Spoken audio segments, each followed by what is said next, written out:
badda Soomaaliya waa badaha adduunka ugu kalluun badan uguna nadiifsan. dhowr sano dawladdu waxay isku daysay inay dadka reer miyiga ah tababaro siiso dooman ay u iibiso si ay u bartaan sida loo kalluumaysto. taasoo ay noqotay in dad badan oo ka soo guuray dhulka reer miyiga ah ay ka qayb qaataan tababaro ay sameeyeen dawladda Soomaaliya.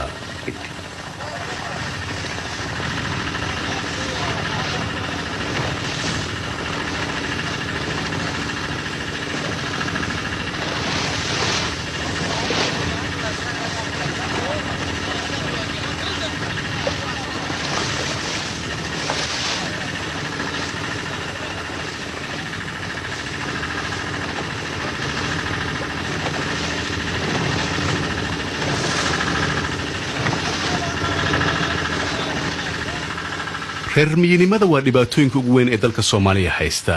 halkanka ay dawladdu wado weli uma hirgelin sidii la doonayay. boqolkiiba 70 dadkii reer miyiga ahaa ee xeebaha la geeyay si ay uga shaqeysaan 1975 markii roobkii ka bilowday dhulkii ay deganaayeen ee reer miyinimada ahaa gadaal ayay ugu laabteen.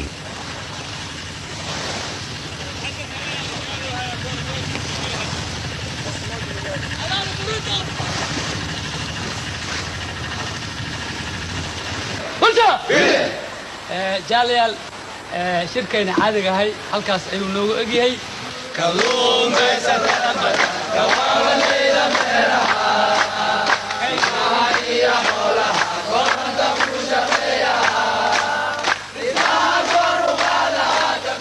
kalluumaysatada waxay ku heesayaan heesihii lagu yaqaanay caanka ah iyagoo aad uga hadlaya shirkadda kalluumaysiga ee Kulmis oo ku heesaya wax soo saarkeena ayaanu badinaynaa kalluunka ayaanu badinaynaa iyo wadanka waxtarkiisa ayaanu badinaynaa.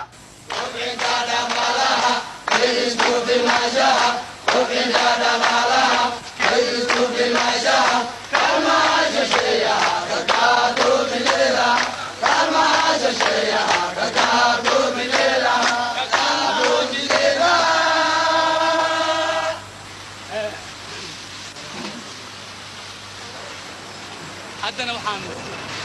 sidaas yaa waxaan rajaynayaa inaad aad ku adkaysato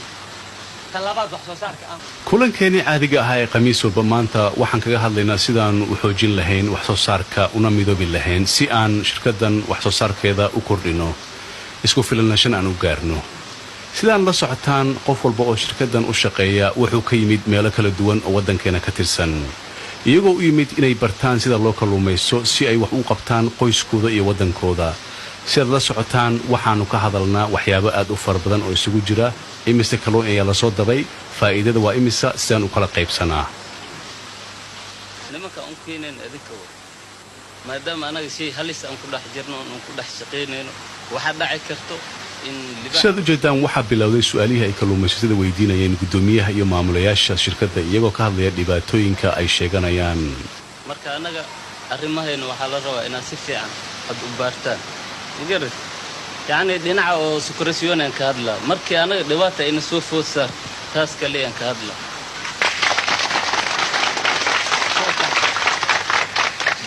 Soomaaliya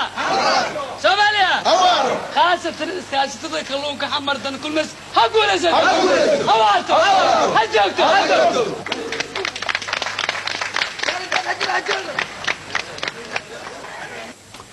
إبراهيم ما أهلودي نلشادي رميني مدى mararka qaarkood ayaan soo xasuustaa laakiin noloshayda ayaa aad u wanaagsan ee dhib ima hayo waxyaabo badan ayaa noloshayda iyo tan qoyskayga iska bedelay laakiin iyadoo sida ay tahay haddana qof walba meeshuu ku imaaday waa u hilowdaa waana jecel yahay maalin uun ilaahay hadduu yiraahdo inuu ku laabto. dadka kula shaqeeya ma hiloobeen iyagana ila ma aha aniga ayay ila mid yihiin.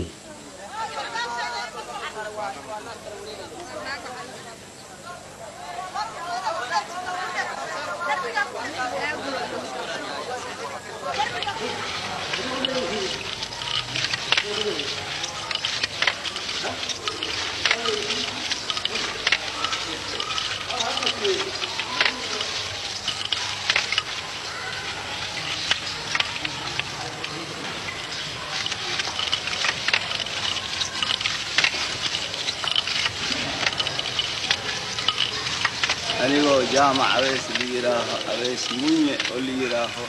oo iska موجدا ويلكان ير maalintii oo dhan hor iyo gadaal ayuu u socdaa asagoo gacanta ku haya qalabka tarashka waxaa dhacda in mararka qaarkood dadku ay yidhaahdaan wiilkan aad ayuu u yaryahay shaqadaasoo kuma cusla anigu laakiin waxaan u malaynayaa wiilkan qof nasiib badan waayo 45 sano ka hor markaan bilaabay isla shaqadan wiilkan yar samaynayo ma jirin qalabkan aan hadda adeegsano shaqadan aad ayay u adkayd waayo qorax iyo dabeyl ayaanu ku shaqayn jirnay ma jirin meel sidan oo kale ah markuu roobka da'ana alaabta aan samaynay oo dhan way naga halaabi jireen waxaan samaynaa dharka alindiga ah oo waddankeena Soomaaliya aad looga isticmaalo kacaanka ka hor shaqadeena aad ayay u cusleed isla meelna kama shaqaynin waxay dantu nagu qasbi jirtay markaan alindiga samayno inaan beec ama qof naga gata u raadino suuqyada laakiin hadda dawladda ayaa naga iibsata wax walba aan soo saarno xisbiga hanti wadaagga ayaa go'aankaasi gaaray waana isla shaqaynaa faa'iidana waa kala qaybsanaa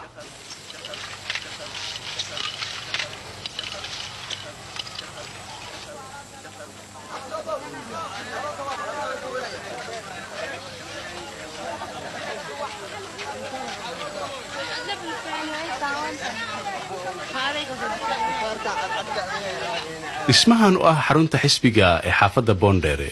waxay ka mid tahay 16 xaafadood ay ka tirsan tahay magaalada Muqdisho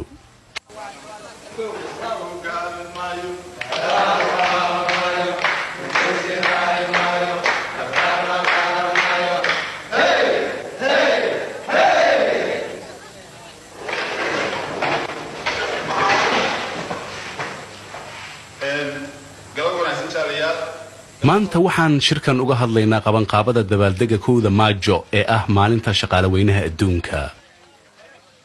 waxaan kaga hadlaynaa shaqooyinka ay qaban lahaayeen xaafadda Boondere sida aan u noqon lahayn xaafadda ugu horeysa ee ka qayb gasha dabaaldega 1 Maajo marka ugu horeysa in aan samayno samaysa riwaayad kooxda markaan samayno sanad in la sameeyo guddigaas aanu sheegnay la sameeyo si dhaqso loo sameeyo hawshooda inay bilaabaan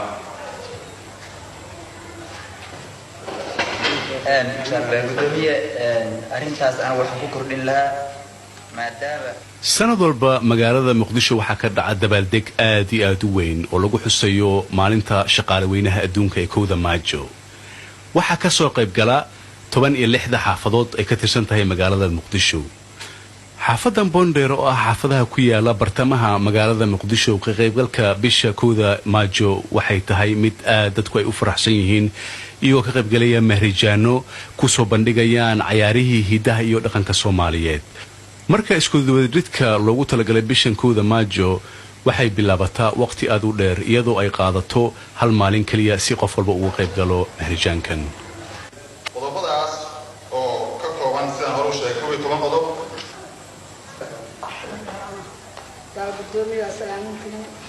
marka ay shirarkan dhacayaan waxyaalaha cajiibka ah ee lagu arko waxaa ka mid ah inay ka qayb galaan haween oo ka dhibanaya fikradahooda si ay u sheegaan waxyaalaha loo baahan yahay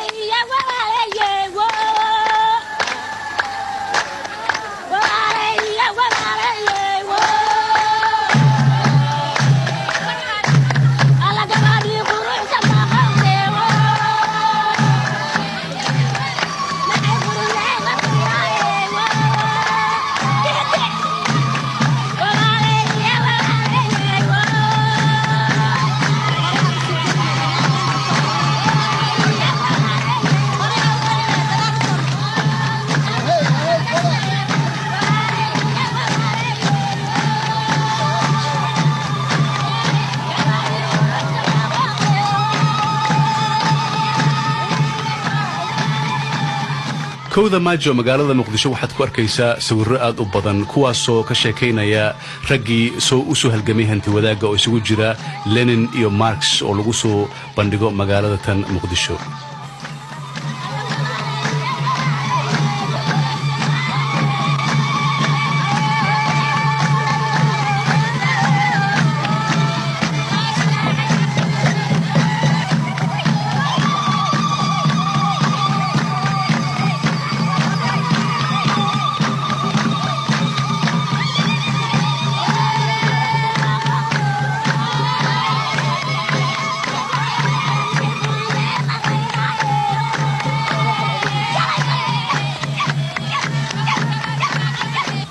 cayaarahan waa kuwa hiddaha iyo dhaqanka Soomaaliya oo soo jiray waqti aad u dheer welina aan lumin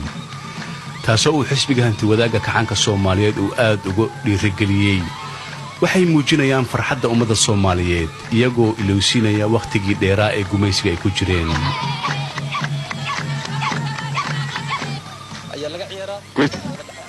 cayaarahan waxaa aad looga yaqaanaa gobollada Banaadir iyo Jubbooyinka iyo Shabeellooyinka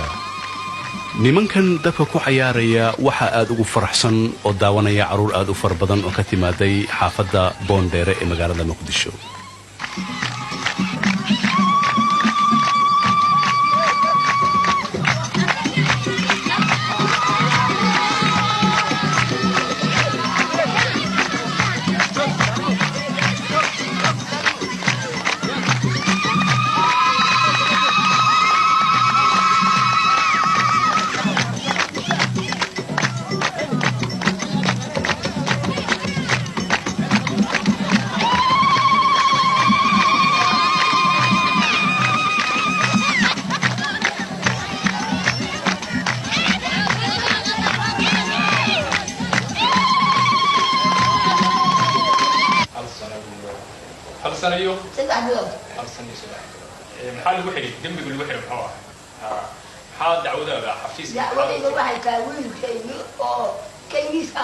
waxaan u imid xafiiskan ayay leedahay islaantan iyadoo wiilkaygii la xiray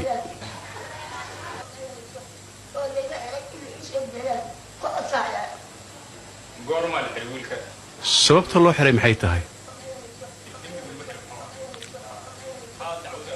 qamri ayuu cabay dadna wala dagaalay markaas ayaa booliisku soo qabteen oo xabsiga weyn u taxaabeen oo maxaad doonaysaa hadda in lagu sameeyo wallaahi ma aqaan in liisoo dayaa doonaya waxaan isku dayaynaa inaan la hadalno ragga madaxda ka ah xafiiskan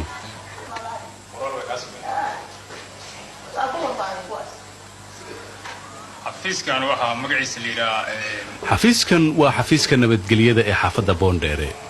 shaqooyinkeenna